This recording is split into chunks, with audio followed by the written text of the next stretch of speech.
بسم اللہ الرحمن الرحیم۔ اپنی بیٹیوں کو یہ سکھائیں، اپنے چچا زاد، خالہ زاد یا کسی بھی لڑکے سے چاہے وہ کم عمر ہی ہو، ہاتھ ملا کر مصافحہ مت کریں۔ کسی شخص سے بات کرنی ہو تو درمیان میں کافی فاصلہ رکھ کر بات کرو۔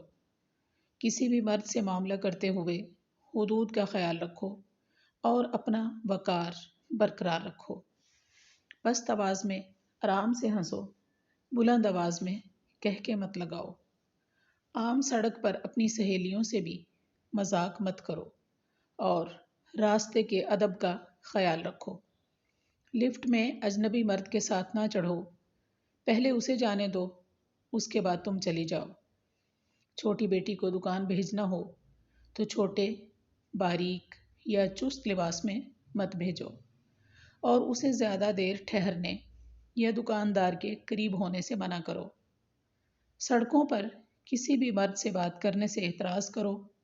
بعض نفسیاتی مریض ہوتے ہیں اور عورت کو نقصان پہنچانے کی کوشش کرتے ہیں۔ جب زمین سے کوئی چیز اٹھانے لگو یا دکان، بازار یا عام جگہ پر ہو تو رکوع کے طریقے پر مت جھکو، بلکہ کمر سیدھی رکھ کر جھکو اور اسی طرح کھڑی ہو جاؤ تاکہ کوئی نازیباہیت پیدا نہ ہو اور جسم نمایاں نہ ہو۔ دوران سفر میں اپنی ذاتی زندگی کی چیزیں بیان نہ کرو، دیواروں کے بھی کان ہوتے ہیں۔ نہ وہاں بلند آواز میں بات کرو بلکہ اطمینان سے تسبیح میں لگی رہو۔ بعض لوگوں کا خیال ہے کہ یہ سب قدیم اور فرسودہ باتیں ہیں، لیکن دراصل یہ ہماری ذمہ داری ہے کہ اسے زندہ رکھیں، کیونکہ یہ ہمارے پاکیزہ دین کے تقاضے ہیں۔